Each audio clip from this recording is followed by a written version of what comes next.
Welcome to Week 5, where we'll discuss transformational leadership as well as crisis leadership. We'll start with one of our additional readings, Griffin, Paget, and Allison from 2010.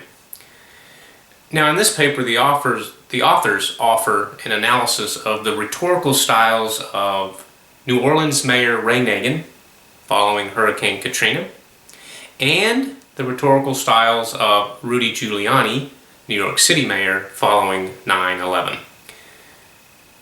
The authors argue that these unique types of crisis prompt a unique type of rhetorical response, one that combines strategic communication, used to alleviate risk and restore public safety, with a deeper, more humanistic communication.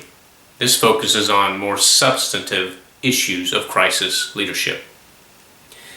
Now, features of this form of rhetorical communication include the initial reaction, assessment of the crisis, issue of blame, healing and forgiveness, and corrective action, along with rebuilding through a rhetorical vision.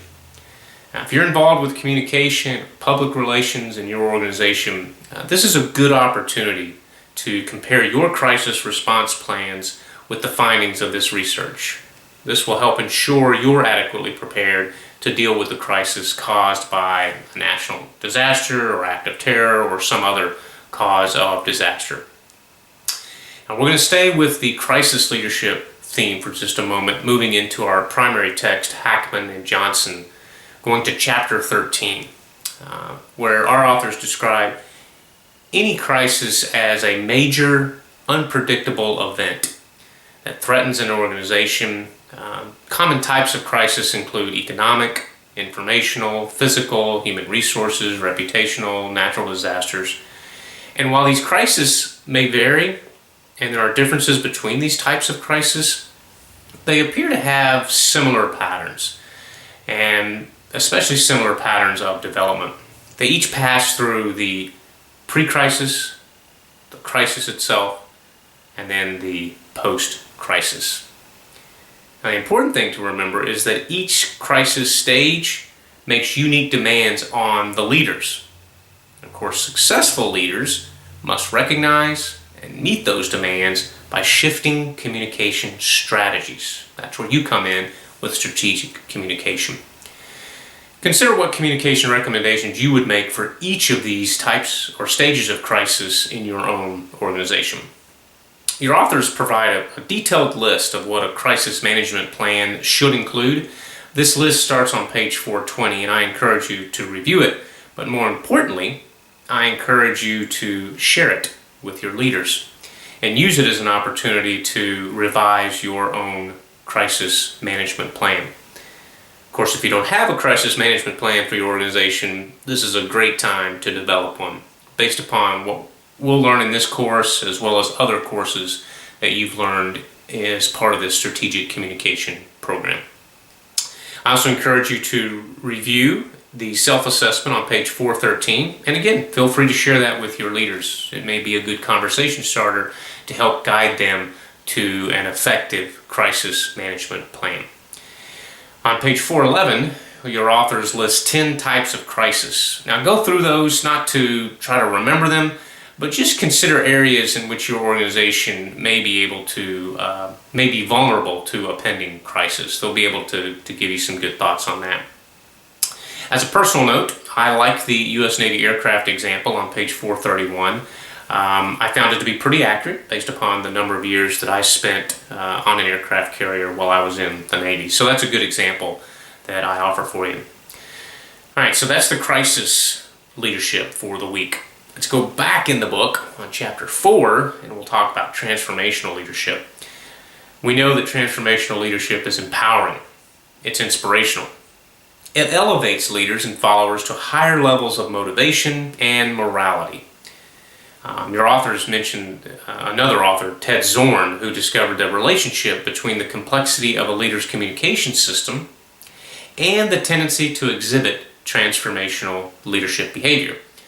Zorn found that leaders with the most developed cognitive and communicative abilities were the most likely to be perceived as transformational by their followers. So it's all about obviously being smart, but also being able to communicate in a way that is effective. That's key to transformational leadership.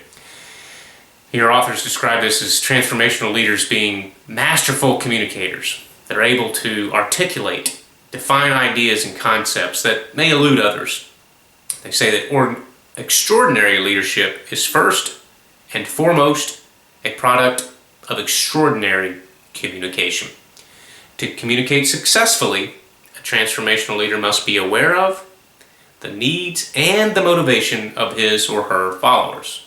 You want to be a transformational leader, focus on your communication. You want to be an effective communicator, focus on your followers. All right, figure 4.1 is a good refresher for Maslow's hierarchy of needs. The chapter kind of builds on that, so it's a good refresher to look at. Also, box 4.1 on page 102 provides a good summary of transactional and transformational leadership if you need a review about the differences. All right, our second additional reading, it comes from Peiwan, Ting, and Pang, 2009. They describe how strategic communication tools like public relations and media diplomacy can be used not only for an organization, but also for an entire nation's image. They talk about how the Chinese showed insincerity in correcting the problem, which hurt them initially, but then they were able to turn that around and help repair China's image through some observations that the authors found. They argued that a firm commitment to correct the problem is a very important component in image repair. Consider how this finding could influence your response to circumstances that calls into question your own image or perhaps the image of your organization. I also like this quote that our primary authors gave us from Ralph Nader, which is that the function of leadership is to produce more leaders, not more followers. That's a good quote that ties in directly to transformational leadership.